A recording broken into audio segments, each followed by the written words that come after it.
Hey folks, I'm Brett Aquila with TruckingTruth.com and welcome to another episode of our podcast, The Road Home, where we help new drivers prepare for life on the road. Today I want to talk about why truck driver training is condensed into such a short and intense training period instead of doing it at a slower, more relaxed pace. Now, when people first get started with their training, they realize almost immediately that the trucking industry is a strange beast. There are a number of factors that shape the way the industry trains drivers, and unfortunately, it can make for less than ideal circumstances. The overriding factor which shapes CDL training is the fact that there are no minimum time requirements for truck driver training, nor are there any requirements for the curriculum that they cover. As long as you can pass the CDL exams in the DOT physical, you can get a CDL and be a truck driver. As far as the technical requirements are concerned, it really is as simple as that. Now, there is, of course, so much more to this job than passing a quick road test and some written exams, but there are no requirements for teaching any of it. So your first phase of training will be the process of getting your CDL. The goal for the first phase of training is simply to teach you the minimum necessary to pass the CDL exams and get your CDL.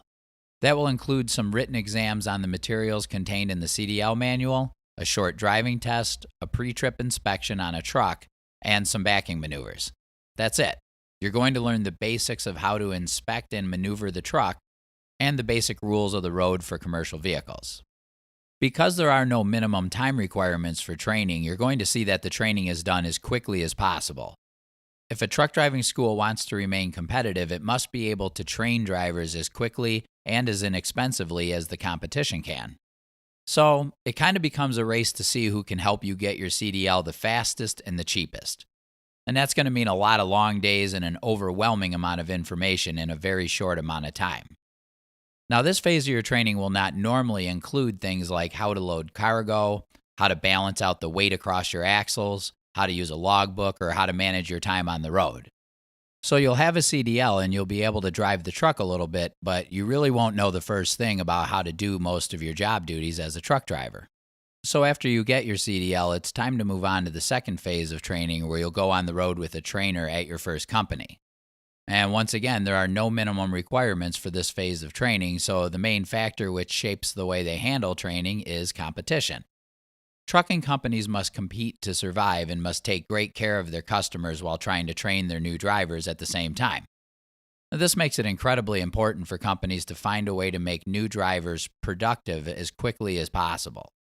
It would be really nice to have the time and the money to let students relax and drive around in safe areas until they feel comfortable, but financially that would be devastating to the company's bottom line. So, unfortunately, during this phase of training, the primary focus will be on hauling freight, and the secondary concern will be training you to do your job. So don't expect most companies to slowly walk you through the training process. It's going to be fast-paced, and they're going to hold your feet to the fire. They're going to expect you and your trainer to keep that freight moving, which means you're going to have to learn everything on the fly. Now, it's during this phase of training when you're supposed to learn things like how to load cargo, how to balance out the weight across your axles, how to use a logbook, and how to manage your time on the road. They're also going to teach you the company's procedures for fueling, routing, freight assignment, payroll, and communication. Well, at least that's the theory, but unfortunately, it's common for new drivers to pick up some of these basics and yet still have a considerable gap in their training when it's time to go solo. There simply isn't enough well-qualified trainers to do the job, and there really isn't enough time to cover everything. Now, one thing students often get upset about during this phase of training is the fact that they are given very little time to practice or very little hands-on training. You would expect your trainer to let you practice backing the truck as often as possible. You'd also expect to be doing a lot of the hands-on stuff like dropping and hooking, sliding tandems, setting up the navigation system, and handling the route planning. But unfortunately, the circumstances often dictate that the job gets done as quickly as possible, so the trainer will oftentimes do a lot of that stuff himself instead of letting you do it. Most of the time they're in a hurry, so they want to get things done quickly, and they're also afraid you might run into something or make a major mistake on their watch. So don't expect the second phase of training to focus on developing your skills exclusively. Your time on the road will mostly focus on moving freight, and your trainer will squeeze in some lessons and hopefully a little bit of practice along the way. So the majority of everything you'll eventually learn will be learned on your own once you go solo. In fact, if you took everything a 10-year veteran knows about doing their job at the highest level, only a tiny percentage of that was taught to them directly. The majority of it they learned on their own after going solo. So don't expect your truck driver training to be slow-paced and relaxing. In fact, it's quite the opposite. Prepare to be overwhelmed with information most of the time. Expect to be thrown into circumstances you're not sure how to handle on a regular basis, and expect your trainer on the road to spend very little time actually training you and the majority of the time on getting the job done by whatever means necessary.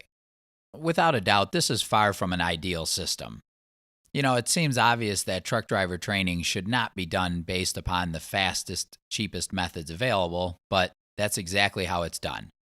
So as a new driver, you simply have to work through it as safely as possible and try to keep your sanity in the process. Once you go solo, you're going to be learning a lot of tough lessons the hard way. There's just no way around that. So be prepared for a tough process, but always take your time and focus on safety so that when the work is done, you can sit back and relax and enjoy the road home. I'm Brett Aquila with Trucking Truth, and we'll see you next time.